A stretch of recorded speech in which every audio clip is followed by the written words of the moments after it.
a graça de Deus é algo que mexe conosco.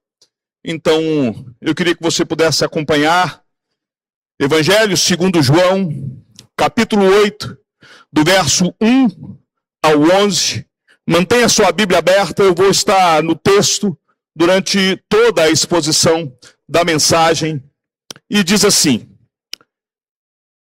Jesus, no entanto, foi para o Monte das Oliveiras, de madrugada.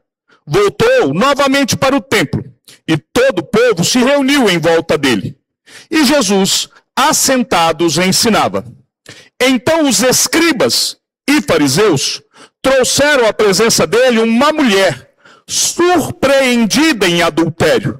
E fazendo-a ficar em pé no meio de todos, disseram a Jesus: Mestre, esta mulher foi surpreendida em flagrante adultério.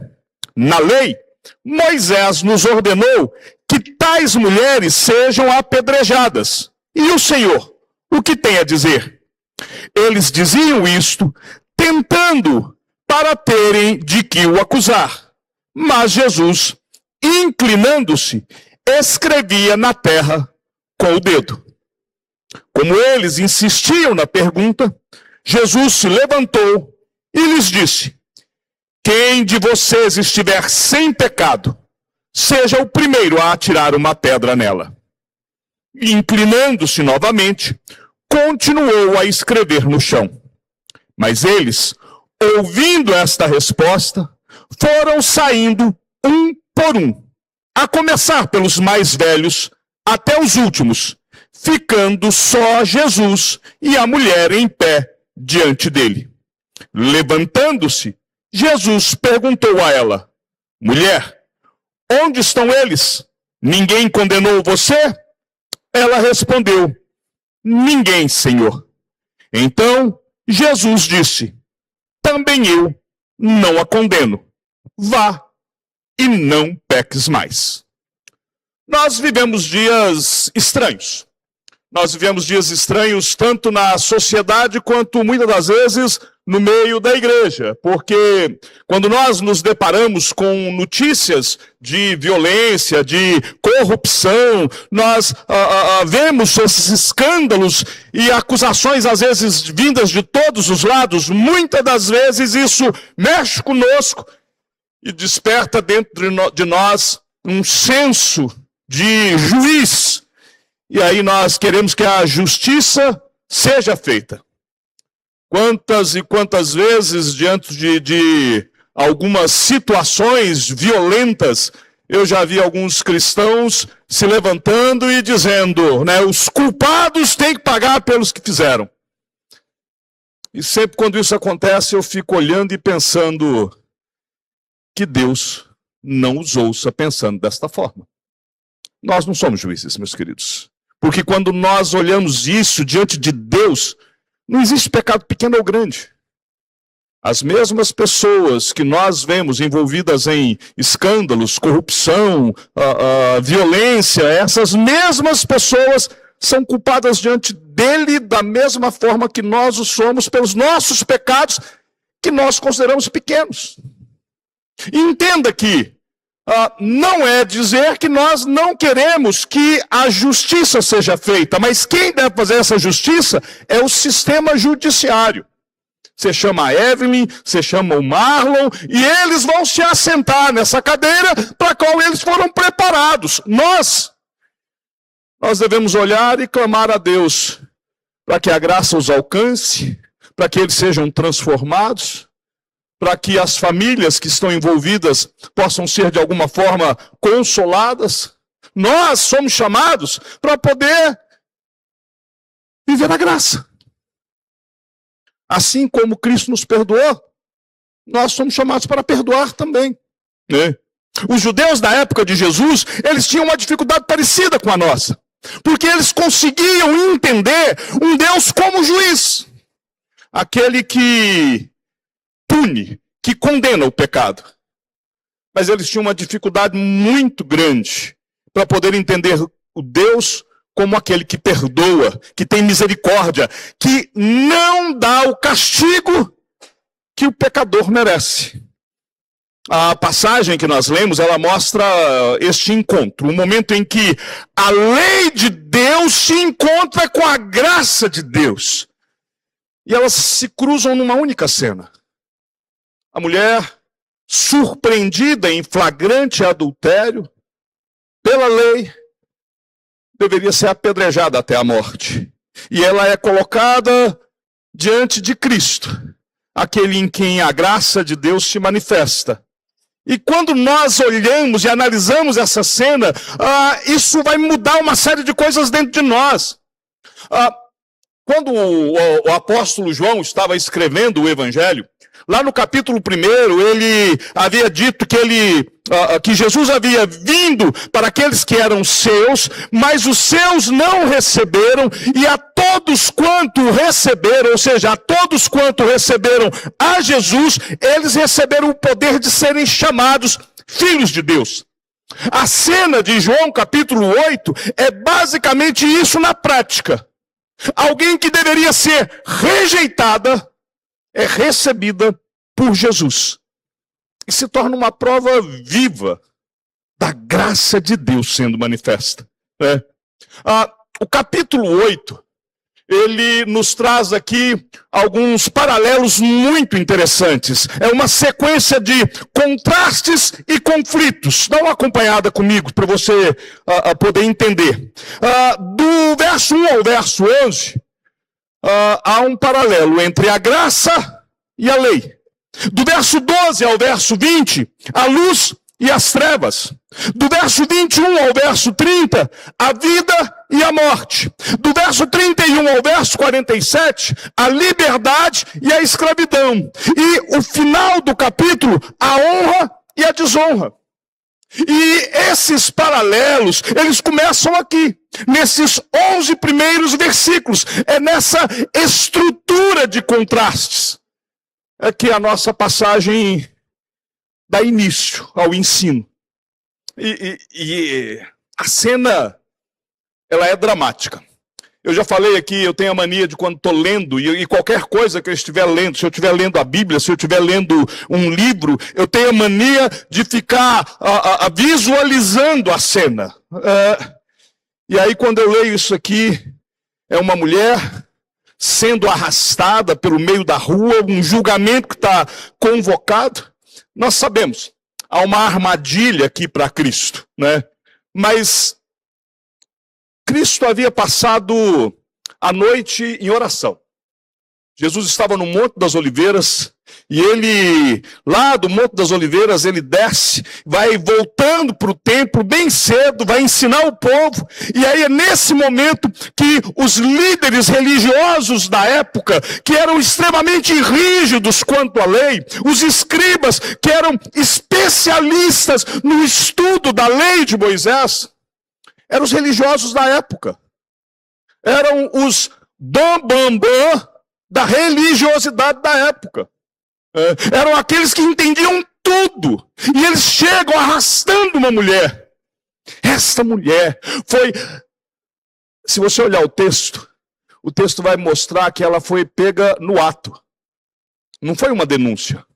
Ela foi flagrada. Ela foi vista. Ela foi pega no exato momento em que ela cometia adultério.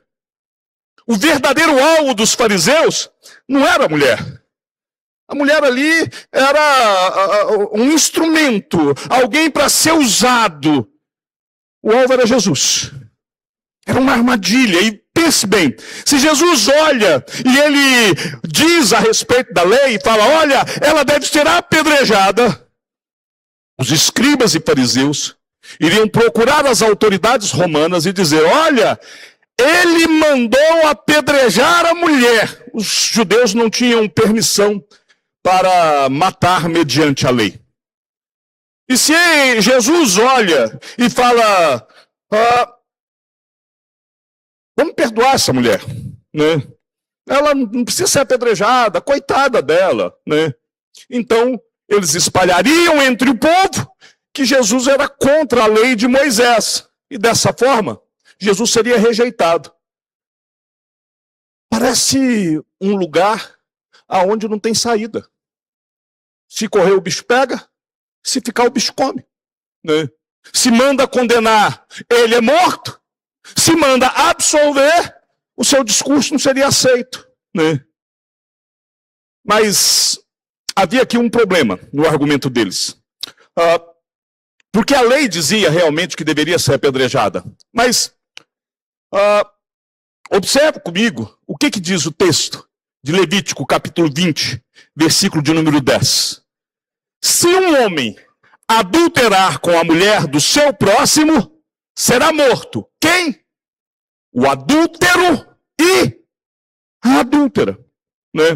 O texto diz claramente, tanto o homem quanto a mulher envolvidos em adultério deveriam ser condenados. Qual que é o problema?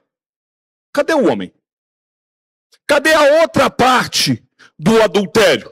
Né? Se aquela mulher foi pega, foi flagrada no ato, cadê o homem? Né? Ele também deveria ter sido capturado, trazido. Isso já denuncia a hipocrisia de toda a cena. Eles não fizeram isso. Trouxeram a mulher. Né? Eles não estavam preocupados com a justiça. Eles queriam era armar algo para Jesus. Para eles aqui não importava nem a justiça, nem o pecado da mulher. Ela era só um instrumento. Né? A lição que nós podemos extrair aqui, meus queridos, é que quem usa o pecado do outro como arma, esconde as más intenções do seu próprio coração. Isso vale para os escribas e fariseus da época, isso vale para os nossos dias. E Jesus agora, diante dessa armadilha, ele faz algo absolutamente inesperado. Ele se abaixa e começa a escrever no chão com o dedo. Ninguém sabe o que Jesus estava escrevendo. Eu já escutei pregador falando que Jesus escrevia exatamente o texto de Levítico, capítulo 20, verso 10. Ele estava escrevendo o texto para poder mostrar, olha, está faltando. Né? Outros diziam que, eu já escutei isso de pregador, que ele olhava, escrevia o nome de um, escrevia o pecado na frente, apagava. Escrevia o nome de um e o pecado na frente. Ninguém sabe, né? Jesus estava escrevendo alguma coisa, naquele momento, ele fica em silêncio. Está escrevendo no chão. E os fariseus ficam impacientes. Então, Jesus se levanta e ele diz, então, com autoridade: aquele que dentre vocês estiver sem pecado, seja o primeiro a tirar a pedra. Isso atinge aquele povo de duas formas. Primeiro, segundo a própria lei de Moisés, eram as testemunhas de acusação que deveriam jogar as primeiras pedras. E depois das testemunhas de acusação, os mais velhos. E aí, indo descendo até todos a apedrejarem e ela ser morta. O que Jesus está fazendo é, tudo bem, façam o que a lei manda, mas comecem vocês.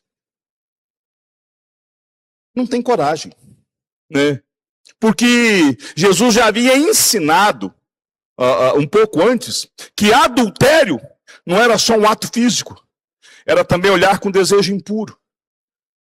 E aí, diante daqueles homens, diante daquela multidão, quando Jesus fala aquele que estiver sem pecado, ou seja, aquele que não cometeu outro adultério, aquele que está realmente puro diante de Deus, era como se Jesus estivesse dizendo: vocês nunca olharam com intenção impura no coração para ninguém? Se vocês não olharam, joga a primeira pedra. Vocês não contaram mentiras? Se vocês são absolutamente verdadeiros, honestos, joga a primeira pedra. Vocês são absolutamente fiéis em todos os princípios e preceitos da lei? Porque a lei diz que se alguém tropeçar num único preceito, tropeçou em todos eles. Se você consegue cumprir todos os 613 mandamentos, não são só 10. Joga a primeira pedra. Né? E aqueles homens não tinham como erguer a mão e falar, sou eu. Né? Eles não tinham condições de fazer isso. E aqui fica uma grande lição para a posteridade que nos alcança. É que nós precisamos olhar para dentro de nós e enxergar nossos próprios pecados antes de nos posicionar como juízes dos pecados cometidos pelos outros. Quando você perceber, descobrir, ver alguém na prática do pecado, antes de apontar o dedo, lembre-se, um dedo aponta para o pecado do outro, 3 apontam para você e 1 traz Deus como testemunha. Aqueles homens, eles tinham que aprender essa lição, né? Essa palavra de Cristo não saiu no vazio, ela entra na consciência daqueles homens. O que acontece a seguir é a prova disso. A acusação se desfaz. O resultado é imediato, 1 por 1. Começando pelos mais velhos. Os acusadores foram saindo. Não sobra ninguém. E eles não foram embora porque a consciência deles os acusa. Eles foram embora porque a hipocrisia do coração deles foi exposta. Pareciam santos por fora, mas escondiam o pecado no seu íntimo, né? E aí fica só 2 pessoas na cena. Jesus, o único que realmente não tinha pecado, e a mulher, que segundo a lei realmente merecia ser apedrejada. Quem que sobra na cena? A pessoa mais santa de todos eles e a mais pecadora, que ela realmente foi surpreendida frente a frente, o santo e o pecador. Então, meus queridos, aqui nós precisamos olhar e entender que antes de apontar o dedo, nós precisamos saber quem nós somos, né? Essa cena não está presa ali, ela atravessa o tempo, ela fala ainda nos nossos dias, ela nos ajuda na maneira como nós vamos lidar com o pecado nos outros. E a lição que nós tiramos aqui, ela é desconfortável, porque muitas das vezes nós julgamos os outros, mas nós não temos autoridade moral para isso. É muito fácil eu olhar o pecado do outro e achar que o pecado do outro é mais grave do que o meu. Mas o preço do pecado alheio foi o mesmo preço do meu pecado. O mesmo sofrimento que Cristo teve para pagar o pecado que eu considero absurdo foi o que ele pagou para perdoar o meu, né? Então, nós temos que nos examinar o nosso coração com cuidado, porque muitas das vezes nós estamos cometendo, às vezes de outra forma, o pecado que nós estamos apontando. E o que Cristo nos ensina é que nós vamos colher exatamente aquilo que nós plantamos. Se nós julgarmos, seremos julgados. Se nós perdoarmos, seremos perdoados. É fácil esquecer que só Deus é o juiz justo e supremo. E quando nós pronunciamos sentença sobre a vida de alguém, nós estamos na prática tentando ocupar um lugar que pertence a Deus. Quando nós nos tornamos os detratores, aqueles que acusam, aqueles que apontam o pecado alheio, nós tiramos Deus do trono e nos sentamos naquele lugar. Nós, meus queridos, não fomos chamados para atirar pedras em ninguém. A missão que Deus nos outorgou foi de apontar o caminho da vida eterna e da sua misericórdia. Porque foi ali que ele nos salvou. Foi através de Jesus Cristo morrendo na cruz. E a morte de Jesus na cruz é suficiente para pagar o preço de todo aquele que nele crê. Cristo pagou o preço. Nós podemos até ajudar alguém a refletir sobre as escolhas que ela está fazendo. Mas nós precisamos pensar na mesma. A pior cegueira espiritual é aquela em que nós enxergamos com muita clareza o pecado do outro. Nós vemos o cisco, mas deixamos a trave, né? Só Deus vai julgar com a justiça perfeita. Nós, nunca, né?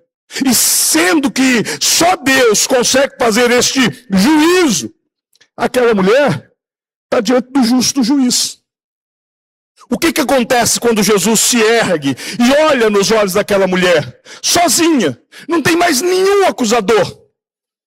E após aqueles acusadores saírem dali, ter se retirado, Jesus se ergue, olha para aquela mulher e fala: mulher, cadê os teus acusadores? Ninguém te condenou? Ninguém, Senhor. E aí Jesus olha e fala: eu também não te condeno. Vá, e não peques mais. Alguns aqui podem levantar alguns questionamentos. E o primeiro é: Jesus estava abolindo a lei? Jesus estava agora inventando uma nova lei, uma lei mais frouxa, só porque sentiu pena daquela mulher? Não é isso que está acontecendo aqui. Jesus, sendo Deus, não estava cancelando a lei, ele estava cumprindo a lei. E ele fazia isso de uma forma surpreendente. Naquele instante, de forma simbólica, Jesus toma os pecados daquela mulher sobre ele mesmo. E ela não é condenada. Jesus já olha e fala: eu vou pagar o preço deste teu pecado. E ele, anos depois, ele vai para a cruz. O apóstolo Paulo vai dizer: aquele que não conheceu o pecado, Deus o fez pecado por nós, para que nele nós fôssemos feitos justiça de Deus. É o que Cristo faz naquele momento. Ele reconcilia aquela mulher com Deus através do seu próprio sacrifício. E ele nos reconcilia neste mesmo sacrifício. Jesus carregou na cruz a condenação que era nossa, para que nós recebêssemos em troca a justiça que pertence a ele. A melhor forma de nós entendermos isso é nós compreendermos o significado de justiça, graça e misericórdia. Na justiça, a lei é executada em todos os seus rigores. Mas a graça, nós não recebemos aquilo que merecíamos. Muito pelo contrário, na graça, nós recebemos o que não merecíamos. E a misericórdia é o quê? É não receber o castigo que nós merecemos. Aquela mulher experimenta as duas coisas no mesmo instante. Ela não recebe a punição que ela deveria receber. A misericórdia de Deus é manifestada. E ela recebe a graça que ela não merecia. Ela recebe o perdão total e completo. A graça, meus queridos, ela não cancela a lei. Sabe por quê? Porque Cristo cumpriu toda a lei. Agora, a graça foi declarada. O perdão foi concedido. Mas deixa eu te fazer uma pergunta bem honesta. O que fazer com esse perdão que foi recebido? Quando aquela mulher ouve: eu não te condeno, isso resolveu tudo para ela de uma vez? Ou há algo que ainda pode paralisar depois de ter recebido perdão? Vamos imaginar a cena pelos olhos daquela mulher. Aquela mulher está em adultério. Ela é culpada. Mas ela estava vivendo a pior humilhação da sua vida. Ela foi pega, surpreendida, no ato, em flagrante. E certamente quando ela foi surpreendida, ela estava nua. Será que ela teve tempo de pegar um pedaço de pano qualquer para se cobrir? Ou será que ela foi arrastada do jeito que estava pelas ruas? Não importa. Mesmo que ela tenha conseguido pegar um pedaço de pano, certamente não seria suficiente enquanto ela era arrastada, jogada no chão, exposta diante da multidão, por causa do seu pior pecado, que agora se tornou público. Daquele dia em diante, mesmo recebendo perdão, mesmo que ela não fosse ali apedrejada, mesmo Jesus dizendo para ela: vá e não peques mais, aonde ela caminhasse, muitos iriam olhar para ela com olhar de condenação. Vagabunda, adúltera, safada. O eu não te condeno resolve o problema daquela mulher diante de Deus, mas não resolve diante da multidão. E aqui eu fico pensando com os meus botões. Quanto tempo aquela mulher levou para compreender que a culpa foi colocada na cruz? Aquela sensação de culpa não desaparece da noite para o dia. Ela não desaparece. E aqui é algo que tem que ficar bem claro para nós. Porque tem muita gente, tem muito crente, tem muitos irmãos nossos, sinceros, que às vezes vivem anos paralisados pelo peso da culpa. Eles choram, eles pedem perdão, dezenas e dezenas de vezes pelo mesmo pecado. E entenda, não é porque eles estão caindo repetidamente na prática do pecado. É porque eles caíram no pecado, se arrependeram, confessaram, mas esse pecado era público. Ou às vezes nem era público. Mas essa pessoa se sente tão envergonhada diante de Deus. E parece que a paz nunca chega de verdade. Você já sentiu isso? Você já teve algum exemplo de pecado na sua vida, algum pecado que você cometeu, e que mesmo confessado, mesmo abandonado, você não se sente digno?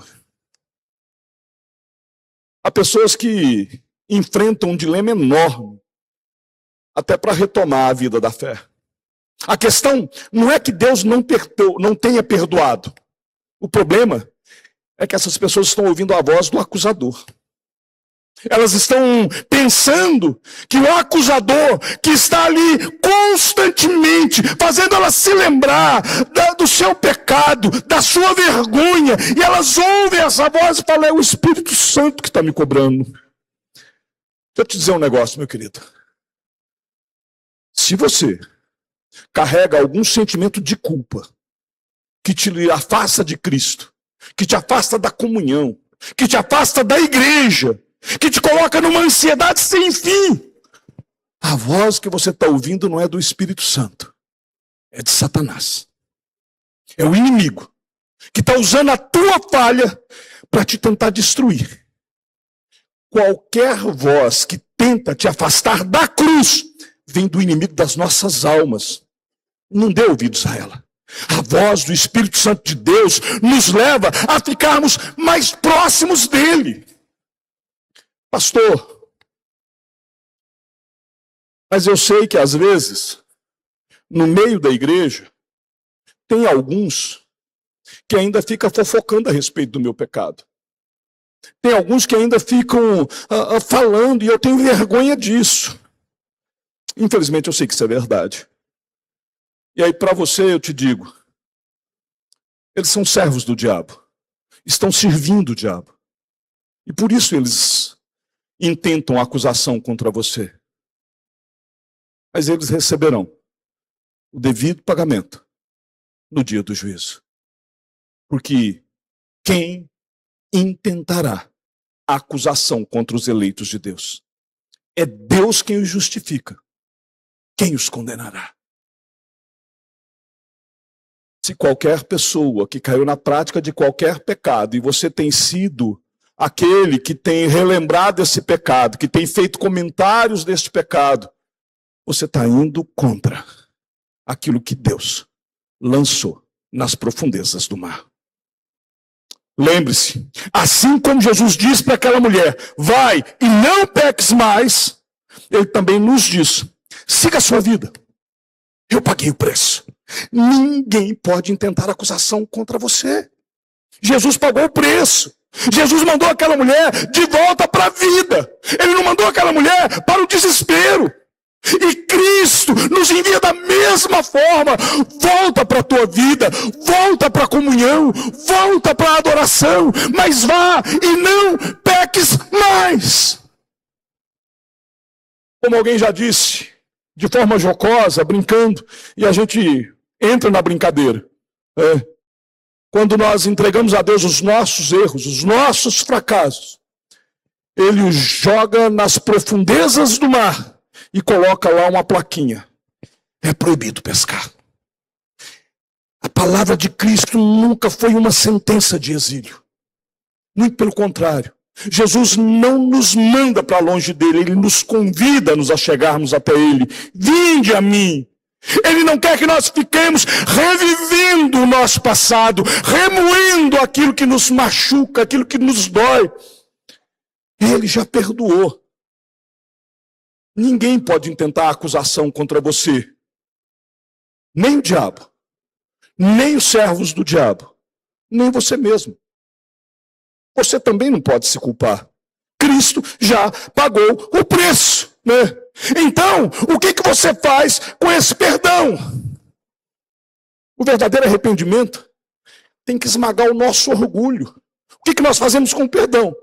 Nós nos humilhamos debaixo da poderosa mão de Deus. Nós nos colocamos debaixo dele. E quando nós nos humilhamos, a Bíblia diz que Deus não rejeita um coração contrito, um coração quebrantado.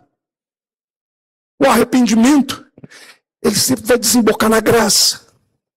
Se o arrependimento não nos leva para a graça, então, meus queridos, nós não compreendemos o Evangelho.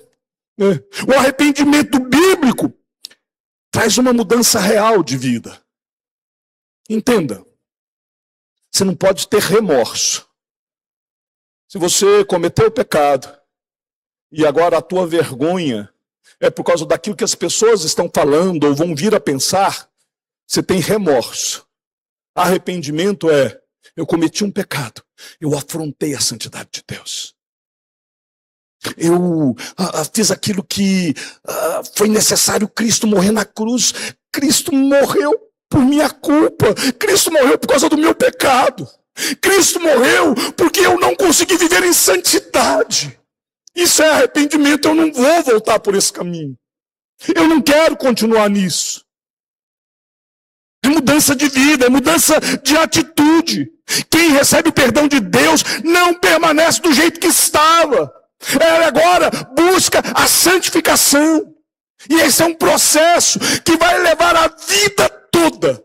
Até Jesus voltar. Nem eu, nem você seremos perfeitos. Mas a boa notícia é: aquele que começou a boa obra em nós, ele vai completá-la até o dia de Cristo Jesus. Né? Enquanto nós estivermos na prática do pecado, nós estamos vivendo como escravos do pecado. Mas enquanto nós nos arrependermos de forma sincera diante de Deus, Ele perdoa os nossos pecados e nos declara justos. Pecado confessado, pecado arrependido, pecado perdoado, transformação. E nós nos rendemos ao senhorio de Cristo. Há um teólogo alemão, John Blanchard, e ele... os livros dele tratam muito a respeito desta vida com Deus. E há uma frase dele que me impacta profundamente. É quando ele diz que o pecado que o homem descobre, Deus cobrirá. Mas o pecado que o homem encobre, Deus descobrirá. O pecado que você mesmo revela, é Deus que o tira da sua frente. Ele se esquece, Ele te perdoa, Ele jamais se lembrará dele. Mas o pecado que você tenta encobrir por você mesmo, não há nada feito em oculto que não será revelado no dia do juízo. Né? O passado foi apagado. O autor da carta aos Hebreus, ele diz assim, pois para com as nossas iniquidades, Deus usará de misericórdia, e dos seus pecados jamais se lembrará. O nosso futuro agora depende da disposição do nosso coração. O futuro daquela mulher depende da disposição de como ela viverá daqui para diante. Antes de encerrar, eu queria que você saísse daqui com uma pergunta dentro do seu peito. Não é sobre aquela mulher. Aquela mulher teve seu pecado perdoado. A graça a alcançou de forma maravilhosa. Daqui a pouco nós vamos cantar de novo, Maravilhosa Graça. Porque a maravilhosa graça alcança aquela mulher e nos alcança. Mas eu queria que você pudesse se questionar a você mesmo. Talvez você esteja ouvindo isso hoje, e talvez você carregue uma culpa de anos. Talvez no seu passado você cometeu pecado, e às vezes o pecado está oculto, ou mesmo o pecado foi público, e você carrega isso até hoje. Talvez você já tenha pedido perdão. Talvez você já pediu perdão pelo mesmo pecado tantas e tantas vezes que você nem consegue mais contar. Mas a pergunta é: esse sentimento, esta culpa, ela tem te levado para mais perto de Deus ou te empurrado para longe? Isso te faz correr para a cruz ou te faz esconder? Como Adão se escondeu quando Deus veio. Se a tua culpa te paralisa, se a tua culpa te afasta da igreja, se você talvez que nos assiste é assombrado pela culpa do teu passado, do teu pecado, e por isso você às vezes não vem cultuar conosco, então não é a voz de Deus que você está ouvindo. Porque a voz de Deus diz que dos teus pecados Ele não mais se lembra. A graça é o fim da culpa. Vá e não peques mais. Jesus já te livrou da morte, para que você possa viver em novidade de vida. Então creia, receba o perdão, se renda a Cristo, confesse o teu pecado, abandona o teu pecado, se arrependa de verdade. Pastor, o que eu preciso fazer? Só crer. Esta é a única exigência do Evangelho.